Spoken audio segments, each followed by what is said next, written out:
Hello, YouTube. I am the Spaceman. I've landed in your area again. And the question today is, am I really from another planet or am I from this one?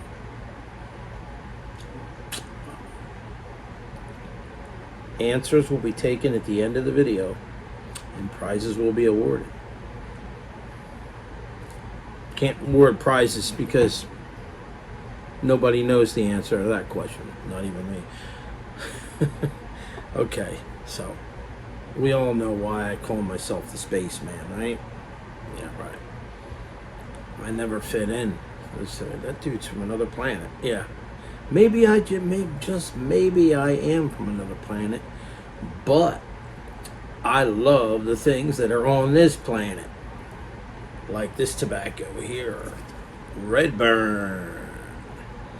Yeah, I reviewed this tobacco. I think it was on, I don't know, May 11th, maybe. I don't know when it was, but it was somewhere around there. And I already read the description to you. You know, it has healthy portions of white and dark burley, blended with red and bright Virginia leaf.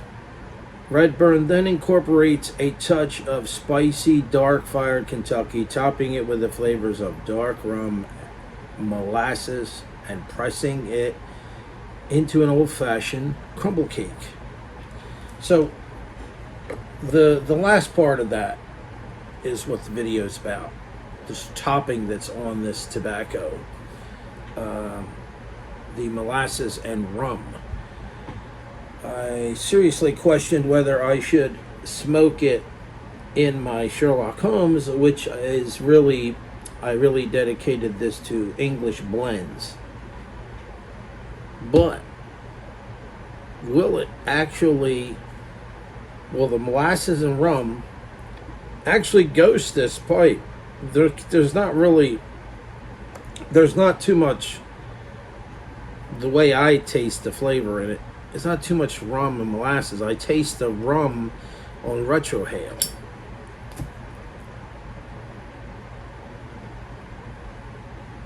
Question again though, does it really matter whether we smoke a blend, a Latakia or English in a pipe and then turn around and smoke, this has dark fire Kentucky? Well, so does this Black House. And I was smoking that in this pipe. Last review I did, I believe. So, go figure. I don't know. I'll find out whether it's going to ghost it a little bit. But, you know, is it that big of a deal? I mean, I don't know. Have to wait and see. Because it's not really considered an aromatic. It's a, from what I understand, a burley Virginia. Mostly burley. So I have to wait and see. So, it's 1:45 on a Sunday afternoon here in sunny, hot and sunny Florida. Feels like a steam bath last time I opened that door. So I'm staying in. I want to go out and smoke my pipe on the lanai out there, the porch. And it's just been so hot. Even at night, it hasn't been kind. Even at night, it's kind of humid, right? That's what I get for moving to Florida, I guess. But when I used to live in Jersey, it actually got to the point where, see, when I grew up in New Jersey, you could decipher the seasons one from another. The winter, we got a lot of snow. It was cold. It stayed cold. Ice froze on the ground. The ponds froze. I used to go ice skating. As a matter of fact, just as I was starting to get my whole ice skating thing off the ground and get really good at it, the weather kind of started changing and it didn't get as cold anymore in the winter. And to me, that's proof that global warming is a reality. Climate change is a reality. Why, I don't know. Is it, from fossil fuels? Is it a cycle? I'm not really sure. But my point here is, as time went on, it began to, okay, but let's go back to when I was a kid first, okay? Spring came, the tulips came up, bloomed, everything, the flowering trees, and it really didn't get really warm until May, or sometimes April, May. And it didn't start to get into the summer, until June. And it didn't get extremely hot. It just started out like nice temperatures, 70s. It's when I was a kid, 9, 10 years old, and growing up there, it was really beautiful. The summers were beautiful. So then, of course, the fall came. Began to get cold, and beginning of October, somewhere in that area, mid-October, it started to go really, really, really cold. At Halloween, it was usually really cold. You had to put on a jacket, or it was cold in October. And then as you went into November, of course, colder and colder, and then you had December, January, start all over again with the winter. Now, in sometime in the, I would say, late 80s, around 1988, all of a sudden, I'll never forget the summer this happened. It was the summer of 1988.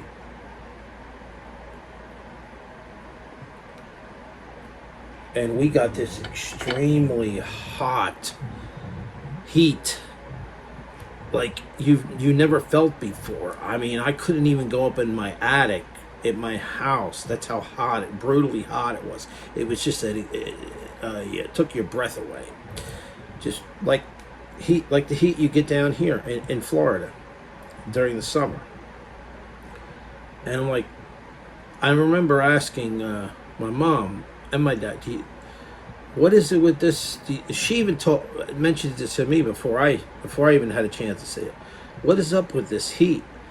And they were coming on the news and saying, all of a sudden, giving these warnings, respiratory warnings about people with respiratory issues and stuff like that. That's how brutal it started to get. So, growing up, I never had an air conditioner in my house. We used to open the windows.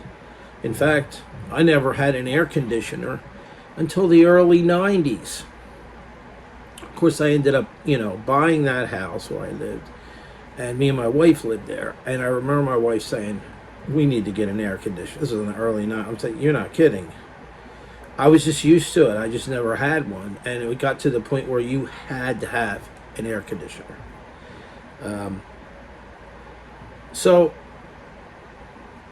then after a while, in the 90s, things kind of dragged on a little bit. They weren't so bad.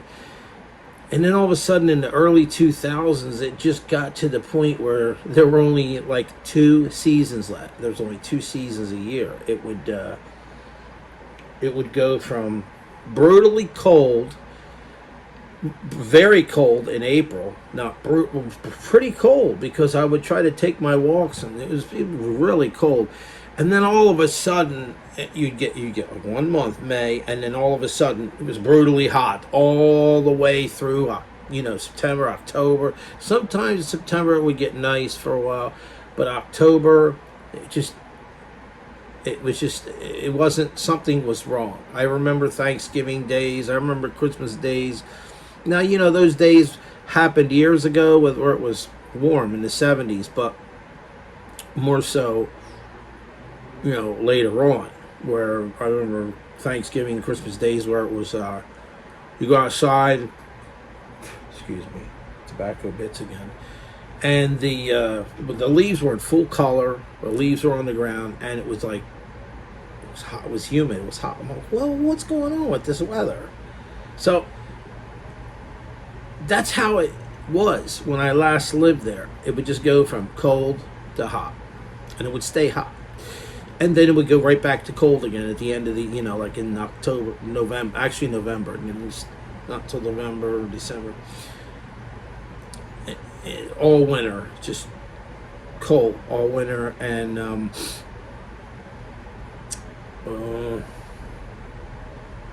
don't know how many months of that, maybe 5-6 months of that. So choose your poison, right? It got to that point. You either deal with 6 months of cold, straight cold, up there, or you deal with 6 months of heat down here. Pick your poison, right? Of course, you got the hurricane season down here, which I hate. I hate it with a passion now, because we got that really bad hurricane last year, and it did a number on my house here a little bit. Not good. So, and with that Milton hurricane, Milton, the water was practically coming up to my windowsill, and I'm like, comes up any higher, I'm out of here. Starts coming in this house, I'm out of here. That would have been very unfortunate, because it's just it can destroy a lot of things once it gets in your house, and that it's all over with but the crying, right?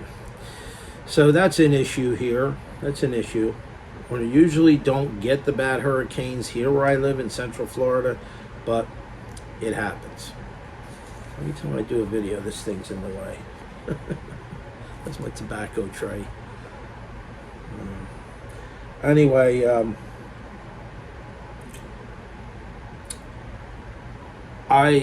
for the first time in my life, I was doing part-time caregiving. I was taking care of my roommate, and he became ill, and I had to become his actual caregiver, and it was part-time, and I was getting paid by it part-time, because I can only work part-time.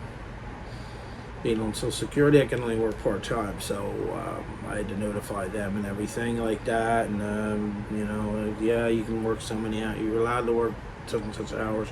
So that I did, and it was like very difficult the last 3 weeks. Very, very, very difficult. But when you're a caregiver, it's like a godly, it's a godsend. It's like a calling. God called me to do that. I did that. At first I wasn't getting paid, then I got paid. First year and a half I wasn't getting paid, then I started getting paid for part-time, and but you give up your life. It got to the point where I could only be away from the house for 2 hours in a stretch. So my point here is, why am I telling you this? Well, unfortunately, he passed away. I miss him very much. He was a good friend. He was like a brother. But now I'm actually free, to an extent. And I'm not saying I'm glad he's gone. I'm not saying anything like I'm glad he's gone. Nothing like that. Of course not. But what I'm saying is, this is a point in my life where I could actually make a move. I could move somewhere else if I wanted to. And but I may not want to do that. Moving is really a task. And where would I move? Well, I like Arizona.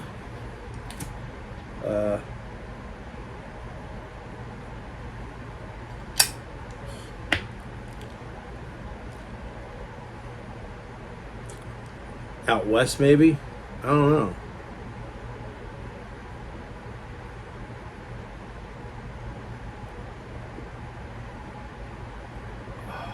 But anyway, enough about that, right?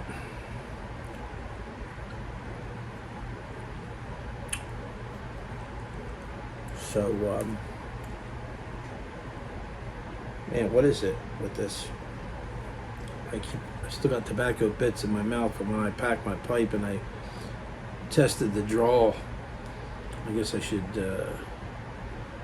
probably do what someone suggested to me after I pack it, or take the stem out and turn it and tap it a little bit, or turn it and shake it and let the loose bits come out.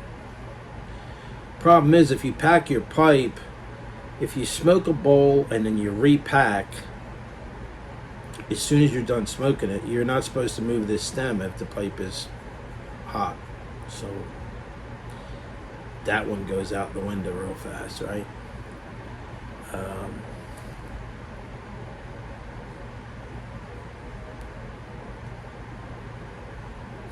But I really like Red Burn. I really enjoy this tobacco.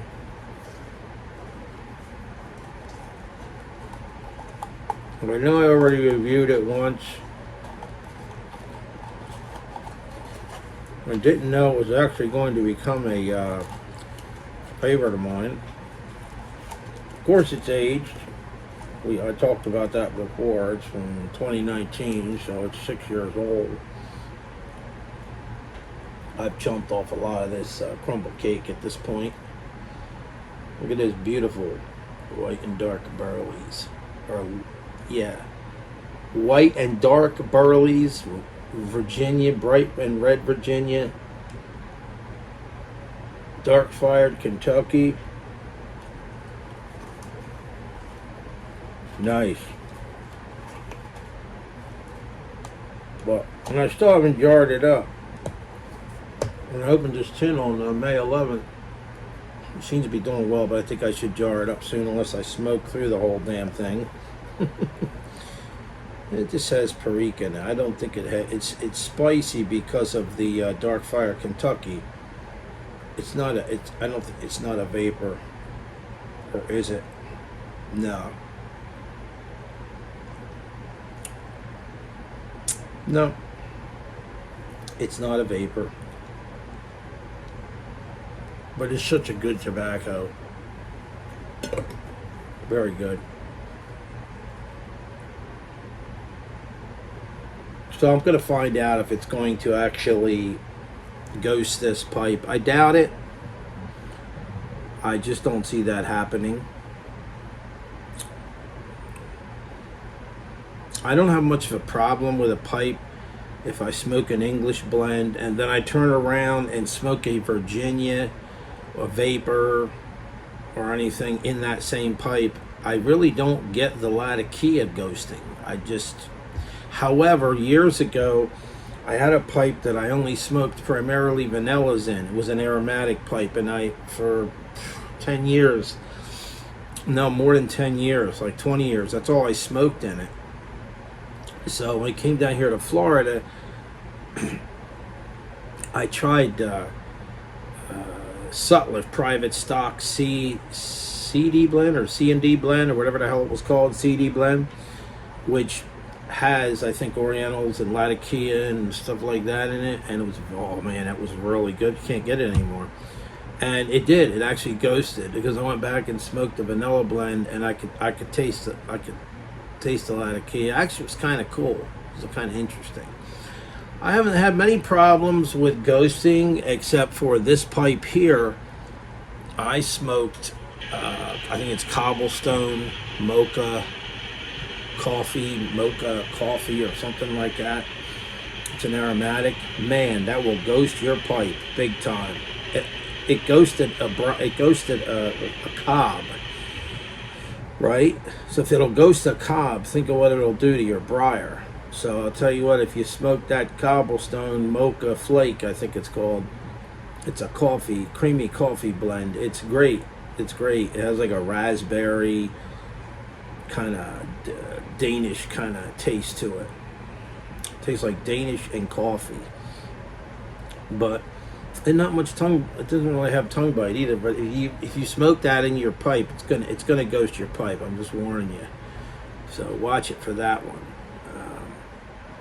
But pretty soon I'm gonna get back to some. I have a lot of aromatics I have not reviewed, and when I say new tobacco from my cellar, basically, it may not be a new tobacco, maybe a tobacco that's been discontinued for 10 years, who knows how long. I've got loads of the Old Shenandoah. I've got loads of blends of that, which I've not even opened yet. So when I go to review them, they're long gone. But to me, when I say new tobacco, I mean, to me, it's a new blend I haven't tried. And I go in my cellar, and believe me, it's like a gold mine right now. It's like a candy store going. I don't, just go in there and just find all kinds of stuff, but I forgot that I even bought. So I was thinking about, I'm going to be doing some aromatic reviews coming up soon. One of the ones in particular is the Mac Baren Cherry Ambrosia, which also has a rum flavor in it. But I want to get more Redburn, but the problem is if I jar up this Redburn, this is aged, and I don't really want to jar up the new Redburn with this Redburn if it's not aged yet. Well, maybe that's not a problem. I don't know. Maybe it doesn't matter. I guess I could do that if I don't smoke through this tin before I have a chance. I'm going to try to jar it up tonight. At least make a jar, because I'm definitely going to want to reorder. This is definitely a reorder. So, well, but it's a nice sunny day today, and I'm enjoying myself. And I was trying to remember. I just watched a couple of new pipe presenters. And right now I trying to think of their names now. Their names, I wasn't prepared for that. It just came up just now. So prepared with their name here.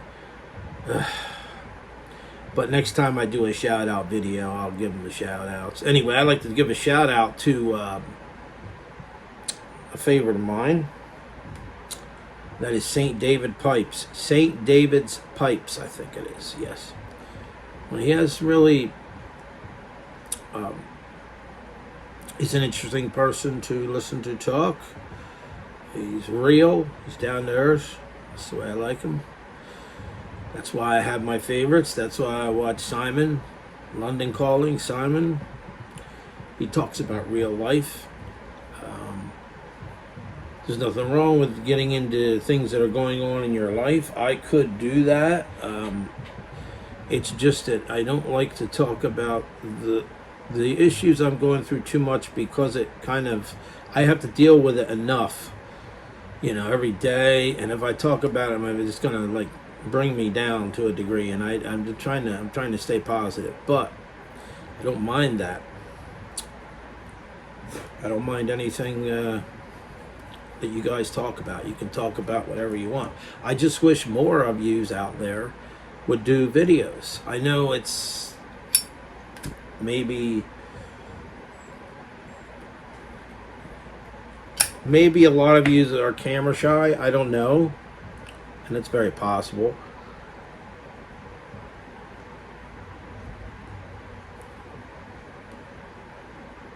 But I would like to hear from more of yous. It would be nice if you did videos and show your pipe collection and your tobaccos and talk about what you get when you smoke each tobacco. Talk about what you're tasting. It would be interesting. Don't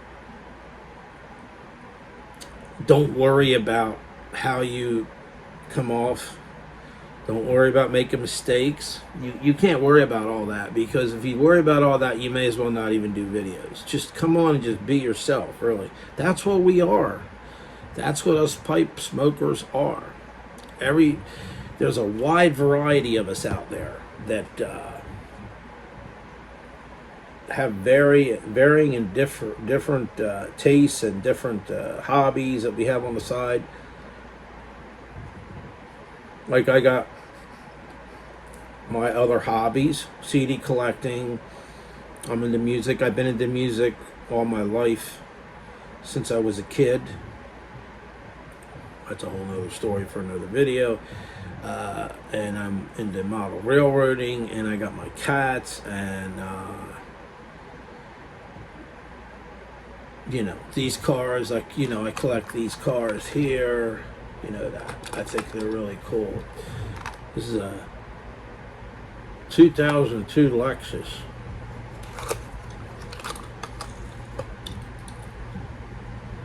Is that nice or what? And the back even opens the hatch. However, the hatch won't open all the way, and I've been thinking about trying to stretch it a little bit, maybe, but I don't want to break it off. It's a nice car.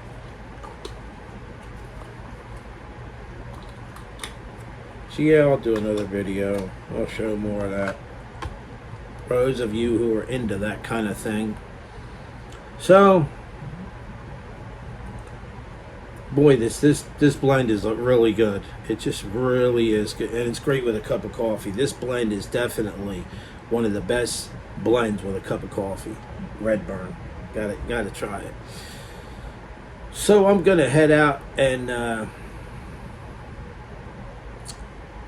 fly back under the radar. And I'll see you all in the next one. Take care, everybody.